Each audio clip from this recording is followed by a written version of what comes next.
ইতিহাসের পাতা ঘাটতে গিয়ে নেইমারের ইতিহাস দেখলে আপনি আঁতকে উঠবেন। ফুটবল ইতিহাসে সেরা কামব্যাকের গল্পটি এই মহানায়কের নামেই লেখা আছে। শেষ 5 মিনিটে দুর্ধর্ষ 3 গোলে অবদান রেখে সে বুঝিয়ে দিয়েছিল ফুটবল তার পায়ের জাদু। সেদিন অবাক হয়েছিল মাঠে থাকা হাজার হাজার দর্শক, কোচ, এমনকি সতীর্থ লিওনেল মেসিও। সবাই অবাক হয়ে তাকিয়েছিলেন ব্রাজিলিয়ান এই সুপারস্টারের দিকে। কি হয়েছিল সেদিন? 5 মিনিটে নেইমার কি করেছিল? কেনই বা এই সময়টাকে বলা হয়ে থাকে ইতিহাসের সেরা কামব্যাক? চলুন বিস্তারিত দেখি। উয়েফা চ্যাম্পিয়ন্স লিগের রাউন্ড 16 কোয়ার্টার ফাইনালের লক্ষ্যে মাঠে নেমেছিল পিএসজি বনাম বার্সেলোনা। নেইমার, মেসি, সুয়ারেজের মতো বাঘা বাঘা তারকা থাকতেও প্রথম লেগে পিএসজি 4-0 ব্যবধানে হারিয়েছিল বার্সাকে। অর্থাৎ দ্বিতীয় লেগে বার্সাকে ম্যাচ জিতে করতে হবে 5টি গোল। সবাই হাল ছেড়ে দিয়েছিল। স্বাভাবিকভাবে এমন ব্যবধানে ম্যাচ জিতা সত্যি অসম্ভব, কিন্তু সেদিন ব্রাজিলের এক নায়ক বলেছিল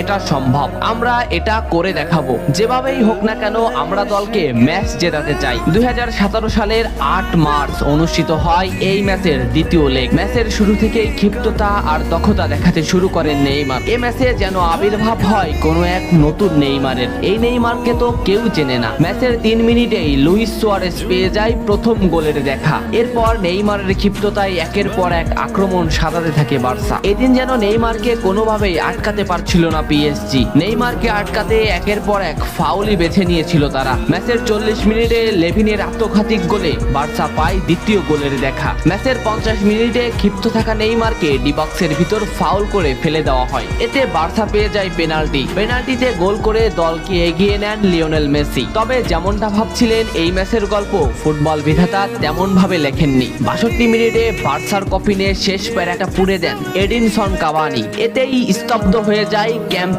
নো।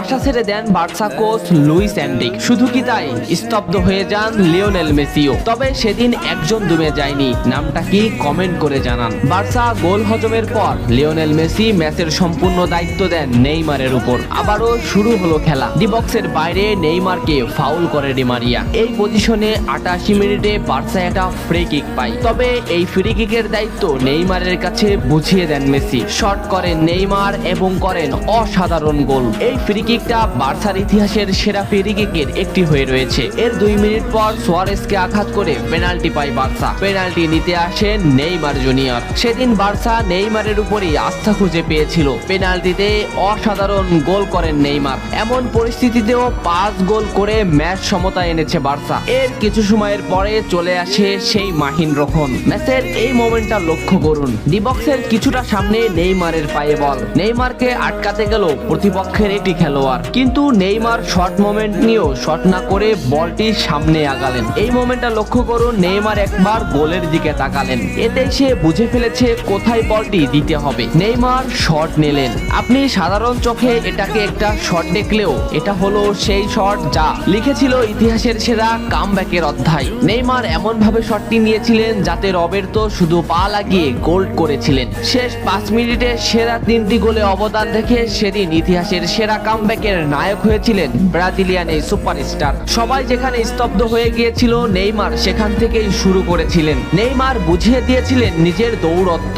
ইতিহাসের সেরা কামব্যাকটা বার্সা নেইমারকেই উৎসর্গ করেছিল। এ ম্যাচে নেইমারের পারফরমেন্স ছিল আকাশচুম্বী। মাঠে থাকা দর্শকরা শুধু নেইমারের দিকেই তাকিয়েছিলেন। নেইমার এমনই, যখন জ্বলে ওঠে তখন সব পুড়িয়ে দেয়, সব তছনছ করে ফেলে। ইতিহাসের সেরা কামব্যাকের নায়ক সেদিন পিএসজি কে হারিয়ে বার্সার সমর্থকদের মুখে হাসি ফুটিয়েছিলেন। বার্সা ফ্যানরা কি এদিনের কথা ভুলে গেছে? নেইমারকে ভোলা যায় না। নেইমারের এই অবদানের কথা ভুলতে হলে ফুটবলকেই ভুলতে হবে। ফুটবল আর নেইমার এমনই, এরা আপনাকে কাঁদাবে, হাসাবে, আবার কখনো কখনো অসম্ভবকে সম্ভব করে দিবে। নেইমার সেদিন অসম্ভবকেই সম্ভব করেছিলেন। ভিডিওটা কেমন লেগেছে অবশ্যই জানাবেন। এত সময় সাথে থাকার জন্য ধন্যবাদ।